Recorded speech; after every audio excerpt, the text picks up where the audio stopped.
Hey guys, good morning. I've got some stuff to show. I might be competing with a lawnmower outside, so fingers crossed for me. Alright, loading into the game, into our prison starting point. I'm going to start walking. I've got encounters working for areas, so after a bunch of steps we fight our group of 4 imps just here. You can see all my characters are completely unarmed and with their base stats and no weapon equipped, they're hitting actual numbers this time. There's a bit of a roll there as well. Spells as well have their own ability power and they are less dependent on weapons, so naturally they're going to hit quite hard here. So I'm going to go ahead and clean up these imps and I'll show you the first bit of work. Ding! Instead of just going out, we've got our progress screen that I was designing in Photoshop a while ago. And you can see that, oh, I just realized my gold icon's not drawing. But yeah, it's experience gold. And then whatever treasures might drop. A lot of treasures here because I'm testing it out. So the imp, the way I've set it up is currently they have about 50% chance to drop either a tonic or an Iron 8 sword, our first tier of sword. And there's also a small chance that any upgradable item will upgrade into a rarer quality. So one of these has rolled luckily and I've got an Iron 8 of gold quality here. So it's very typical of a very Diablo-like kind of system that I want. Well, it's a combination of Diablo and Final Fantasy. Each enemy will have its own small drop table, and then as well as possibly being able to drop whatever they're holding, there's like a global chance that if it's an upgradable item, you could get a higher quality version of that items. But yeah, you also probably notice that the experience kind of ticks down, which is neat. I still have more work to do on this, but I'll save that for the end of the video. Now, one problem I realized when implementing this is that if you are going to be getting higher quality items, well, it would be a real pain if every time you got one, you wouldn't know actually what it rolled unless you went into your item menu and looked for the item. So what I think I might do is have a cursor here and somewhere on the window make room somewhere so that you can cursor through the items and you can actually see what they are just while you're in this menu, and then straight away you can check if there's anything interesting, or you got a new item, you're not sure what it is, you can get a description of it. We've got quite a bit of screen room to work with, so I'm not too worried about that. Cool. What I think I'll do is, so after all the fanfare's done, I can press to return. Maybe I'll equip Henez with the sword I got. It'd be the second one, I guess, so that's got defense +3. Speed stat currently does nothing. I was kind of hoping for one with higher damage so I can demonstrate my expected damage here is actually quite accurate now. So with a weapon damage of 8 and a strength value of 4, it works out to be about 16 damage, because the formula off the top of my head for attack damage is 1/4 of the strength stat, which is 1, plus 1, which is 2, multiplied by the weapon, which is 8. So we're doubling it quite simply. If I scroll over to my Joker, who naturally has 2 extra strength points, and I give him a weapon, then we have an estimated hit of 20. And then on top of that, in fights, there's some randomness as well. I believe that estimated DPS is the lowest possible hit. So I'll start attacking with all my dudes again. He's unarmed. He's unarmed. Henez has the weapon. Yeah, 19 damage, so slightly higher than the 16. Joker should do higher than 20. That was exactly 20, which means he hit the lowest roll. I also adapted my flame all to work so that I can cook these guys pretty quick. Got that nice fade effect, all good. Yeah, and I got another bunch of items. Still need progress to do on this, like I'd wanted to tick the experience a lot faster, and if you hit a button you should be able to like tap it a few times just to skip this screen.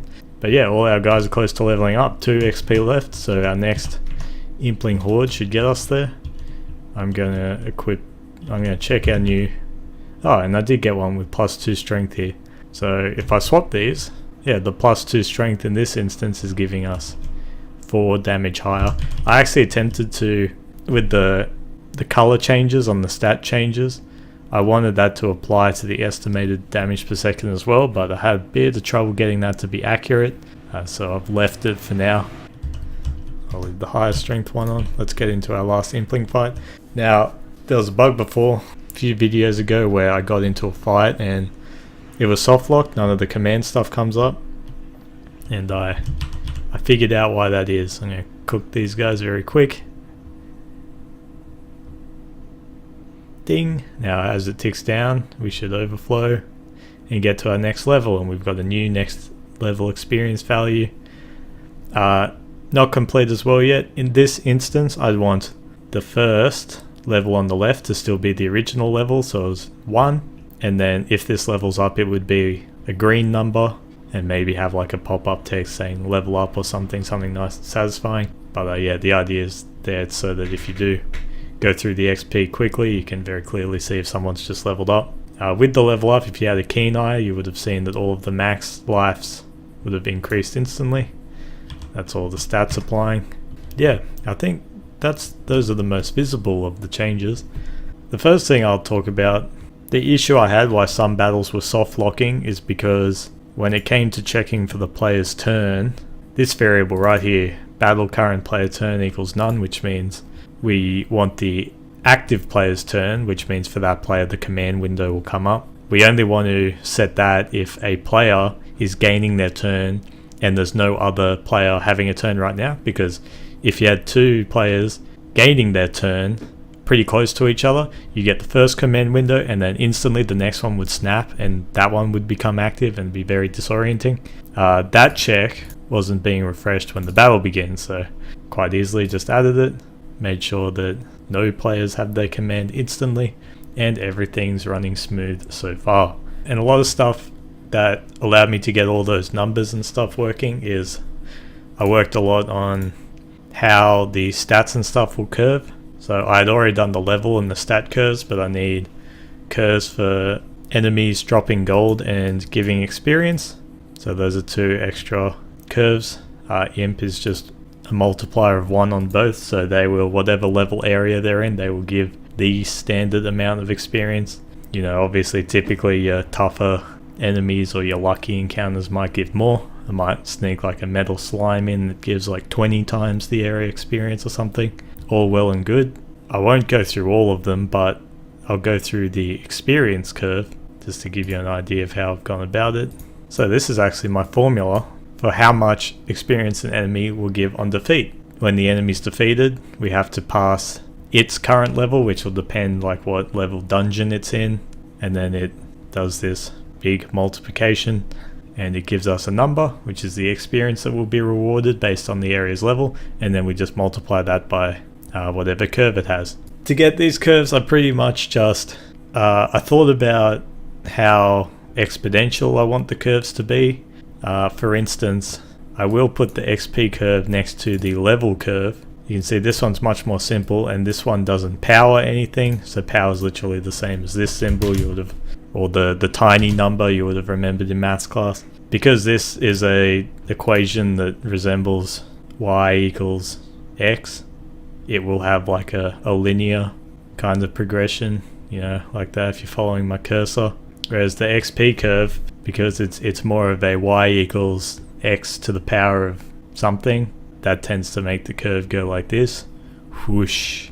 You can see I've lost all of my high school and university terminology here, so you just gotta trust me that some curves are like vroom and some curves are like whoom.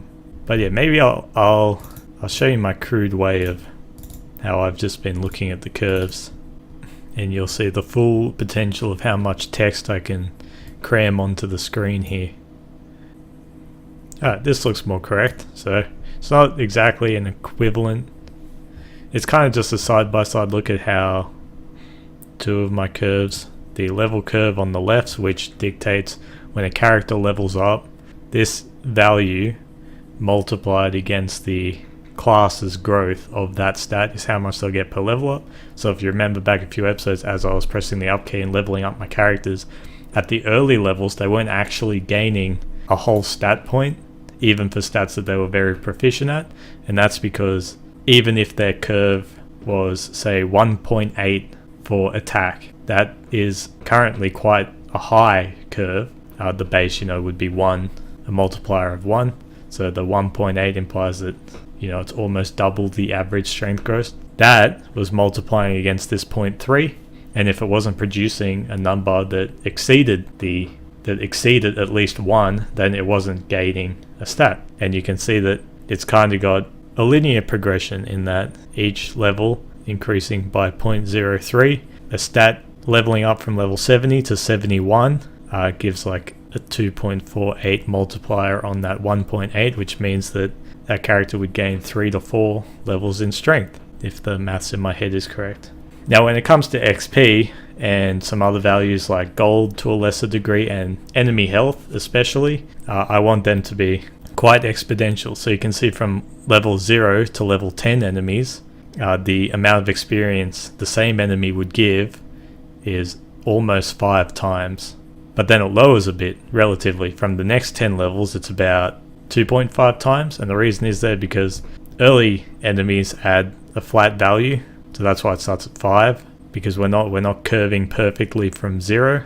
We're adding like a very small flat value. But the idea here is that, of course, all these values are subject to change. But the reason why you want the experience to be kind of exponential is, let's say you're a level 50 dude and you're fighting enemies about level 50. So you get about 3,200 per enemy. You don't really want to be able to dip just 3 levels where the enemies are way easier, or 5 levels even, where the enemies are way easier without incurring a huge XP penalty.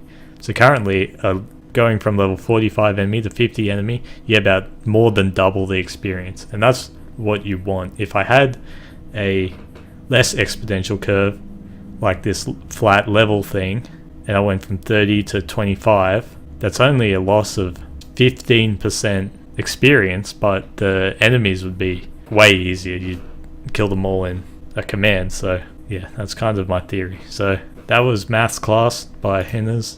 You can see I'm not very good at it. Just to show off, I've been playing around a lot with the numbers, and it is quite time consuming to get stuff work, and I'm not very good at graphing stuff or anything to do with maths. So yeah, hopefully that was insightful. I'll catch you guys later. Thanks. Wait, don't go yet. I brushed over the fact that I got encounters with areas working right at the start of the video. So I'm just going to very quickly show the expansion to our map info and the enemies info. I already showed the XP and gold curves, but I neglected the items. So basically, if I want to expand the imps drop table, I just add more enemy add treasures. I give the enemy, of course, I give the item identifier and the percent chance of that dropping. So 0.5 for both, which is why I was getting quite a lot of them because I was versing 4 imps at the time. So if I want to change the chances, I change the number, and I can expand their item list by simply just calling another enemy add treasure. Easy peasy. In terms of maps, up until now, the only encounter was whatever test encounter I had in some field, and it would run every 8 steps if I had battle enabled. Now maps have 2 extra additional information, or they will, only the prison has this so far. So as soon as you leave the prison, you don't get any more encounters. Set map encounter info. The only info I'm giving it right now is 2 values. The first one is the maximum amount of steps that it will take to find an encounter in that area. So for prison, it would be 24. And then the second one simply subtracts a random number up to that number from the original, which means adding these together, I will get an encounter between 8 and 24 steps in the prison, and that value will, whenever you transition screens, will probably reset. But yeah, pretty simple stuff. And then for adding encounters to the map, I simply call add map encounter.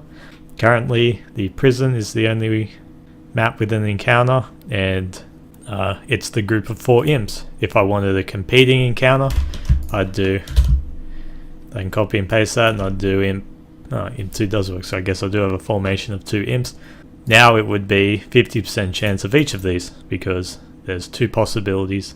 If I want to alter the chances, say that the chance to get 2 imps is 3 times higher than 4, then I increase this to 3, and what this number simply does is it adds, if you imagine the possible encounters as like a table, if I do 3 here, then I'm adding this entry 3 times. It saves me from copy and pasting this 3 times, for instance.